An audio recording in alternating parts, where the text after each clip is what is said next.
महाराज जी, आज हम लोग ग्रस्त परिवार से हैं। ऐसे में रोज नए रिश्ते में बन जाते हैं। ऐसे में कोई छोड़ जाता है, कोई धोखा देता है, तो खुद को कैसे समझाएं और मन को कैसे सींचे और भजन में कैसे लगाएं?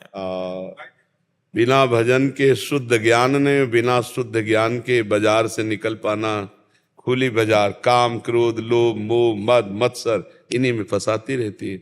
और ये लोक का अगर परिचय जान जाओ तो तुम्हें दुख नहीं होगा, और लोक का महत्व जान जाओ तो सुख नहीं होगा। इस लोक का नाम क्या है? यहाँ हम मरेंगे, पक्की बात है ना। तो फिर मरने वाले से फिर रोना क्या, क्योंकि मरना तो है नहीं, आज नहीं तो या कल, चाहे हम हो चाहे तुम हो, कोई हो मरेगा, पक्की बात है, पक्की बात है ना।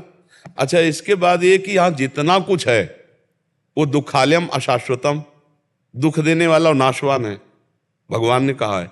तो अब यहाँ जो कुछ भी है, अगर भोगने की सुख की भावना से भोगोगे तो परिणाम में तुम्हें दुख मिलेगा, क्योंकि नाशवान है, क्योंकि उसमें सुख है नहीं, केवल मायाकृत है। तो नाम जप करते हुए भगवान की आराधना से जो ज्ञान प्राप्त होता है, उसी से हम बच पाते हैं मिलने वाले हर्ष सुख से और बिछुड़ने वाले वियोग दुख से, शोक से।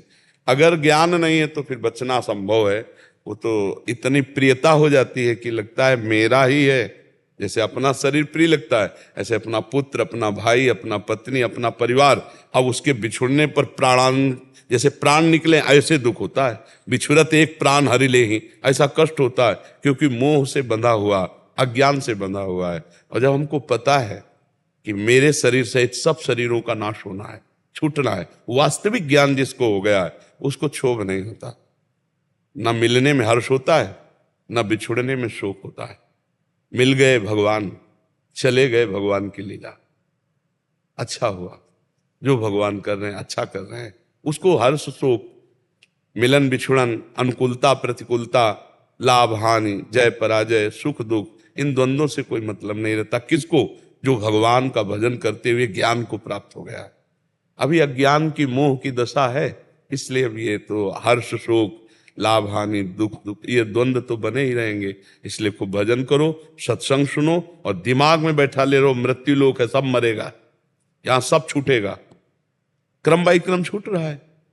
बाबा गए, दादा गए, पापा गए, मौसिया गए, चाचा गए, नए आए, उनमें फंसते जाओ, पुराने गए उनके लिए रोते जाओ, ये खेल चल रहा है यार। तो इसलिए नाम जप करो, भगवान का जो आराधन है वो हृदय को पवित्र करके ज्ञान का उन्मेष, ज्ञान के नेत्र खुले तो बात समझ में आवे।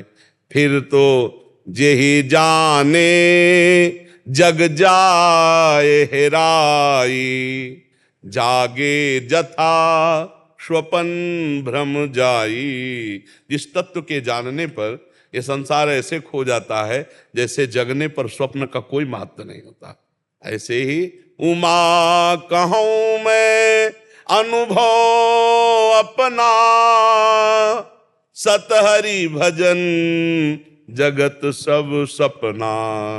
ये स्वप्न चल रहा है, ना कोई किसी का मित्र, ना कोई किसी का शत्रु, ना स्त्री न पुरुष, एक सच्चिदानंद परमात्मा, उसी का खेल हो रहा है। एक का ही अनेक रूपों में खेल हो रहा है। इस बात को ज्ञान के द्वारा समझ जाए तो हर्ष शोक से, नहीं तो फिर इसी में द्वंद्वों में ही तो पिसता है जीव।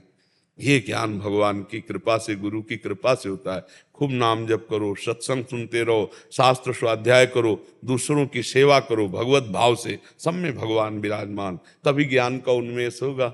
ज्ञान नेत्र खुले बिना ये स्वप्न नहीं टूटने वाला, बहुत जोर का दीर्घ स्वप्न है ये संसार, समझ रहे? हाँ, जैसे स्वप्न, जो सपने सिर काटे कोई, बिन जागे दुख दूर न होई, ऐसे ही ये जो बिछुड़ना मिलना हर्ष शोक है, ये अनुकूलता प्रतिकूलता, जब तक ज्ञान में नहीं जगोगे तब तक ये हमें बोध होता रहेगा, ये अनुकूल है, ये प्रतिकूल है, ये सुख है दुख। जहां समतूल तो अनुकूल प्रतिकूल गया, वही द्वंद्व विमुक्ता सुख दुख संगई, गच्छन्त मूढ़ा पदमभ्यम तद, वो अव्यय पद का अधिकारी हो गया। अभी तो बहुत ककहरा शुरू है परमार्थ का। तो खूब नाम जप करो, दूसरों की सेवा करो, और भगवान से प्रार्थना करो कि मुझे वो ज्ञान प्रदान करो जिससे मैं हर्ष शोक से मुक्त हो जाऊं।